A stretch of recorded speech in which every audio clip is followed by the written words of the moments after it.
Hello guys, welcome to మన chef Saritha channel. ఈరోజు మన కిచెన్లో మరొక రెసిపీ, అదేంటిదంటే వంకాయ ఆలుగడ్డ అండి. ఇది చాలా మందికి నచ్చుతుందండి. ఇది లంచ్ బాక్స్లో పెట్టచ్చు, లేదంటే డిన్నర్లా కూడా మనం ఈ రెసిపీని ప్రిపేర్ చేసుకోవచ్చు. అండ్ మెయిన్గా నేను దీన్ని టమాటా లేకుండా చేస్తున్నాను. సో మీరందరూ స్కిప్ చేయకుండా వీడియోని ఎండ్ వరకు చూడండి. అండ్ ఎలా అనిపించిందో కూడా నాకు చెప్పండి. తప్పకుండా ట్రై చేయండి మీరందరూ. అండ్ ఫస్ట్ మనం లేట్ చేయకుండా ప్రాసెస్ స్టార్ట్ చేస్తాం. ఫస్ట్ ఏం చేద్దామంటే ఒక కడాయి తీసుకొని దాంట్లో కొంచెం ఆయిల్ పోసుకొని ఇప్పుడు మనం చిన్న కట్ చేసుకున్న ఆనియన్స్ ఉంటాయి కదా, అవి కూడా వేసేసి కొంచెం దూరగా వేయించాలన్నమాట. సో ఇప్పుడు ఇవి వేగిన తర్వాత దీంట్లో మనం కొంచెం అల్లం వెల్లుల్లి పేస్ట్ అది ఉంటుంది కదా, అది కూడా మనం దాంట్లో వేసుకొని రెండు మంచిగా గోల్డెన్ కలర్ ఫ్రై అయ్యేంత వరకు మనం ఫ్రై చేస్తూ ఉండాలి. సో ఇప్పుడు ఏం చేద్దామంటే మనం ఫ్రెష్గా తీసుకున్న కర్రీ లీవ్స్ ఉంటాయి కదా, అవి కూడా వేసి దీంట్లో కలుపుకోవాలన్నమాట. సో అవి దానివల్ల ఏమవుతుందంటే కర్రీకి మంచి ఫ్లేవర్ అని వస్తుంది అండ్ మంచి స్మెల్ కూడా వస్తుంది and good for health also.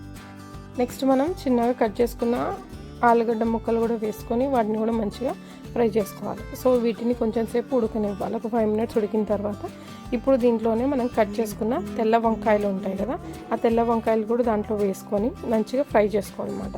So ఇవన్నీ మంచిగా సాఫ్ట్గా అవ్వాలి. సాఫ్ట్గా అయిన తర్వాత అట్లీస్ట్ ఒక 10 minutes అన్నా మనం మూత పెట్టి వీటిని కుక్ చేయాలన్నమాట.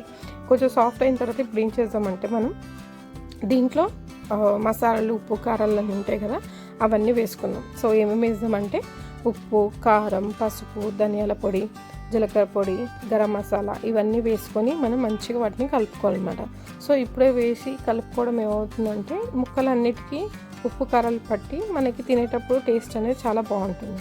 సో వీటిని కూడా మనం కొంచెం సేపు ఆవిరిలోనే ఉడికేంత వరకు మనం ఇంకో 5 minutes కుక్ చేయాలన్నమాట.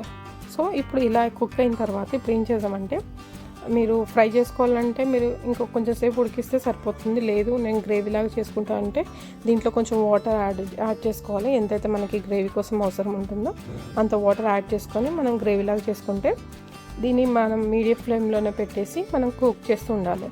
మొత్తం అంతా ఉడికి మనకి కర్రీ అనేది మంచిగా దగ్గరకు అవుతుంది, గ్రేవీ అనేది థిక్ అవుతుంది. సో ఆల్మోస్ట్ మనకి ఇప్పుడు కర్రీ అనేది రెడీ అయిపోయింది. ఇప్పుడు ఫైనల్గా ఏం చేద్దామంటే దీనిపైన మనం కొంచెం కొత్తిమీర చల్లుకుంటే మనకి కర్రీ అనేది రెడీ అయిపోయింది అనమాట. సో ఈ రెసిపీని మీరు తప్పకుండా మీ ఇంట్లో ట్రై చేయండి.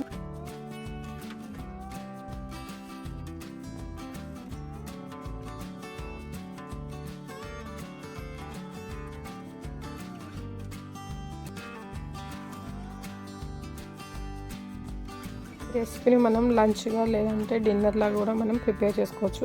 అండ్ దీని కాంబినేషన్గా మనం రైస్తో లేదంటే చపాతీతో తింటే మనకి సూపర్గా ఉంటుంది టేస్ట్.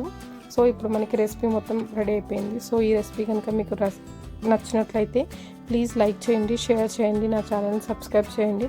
అండ్ కమెంట్ సెక్షన్లో ఎలా అనిపించిందో తప్పకుండా మెన్షన్ చేయండి. అండ్ మీ కమెంట్స్ చాలా ఇంపార్టెంట్ నాకు. And thank you so much for watching all my videos. Thank you all.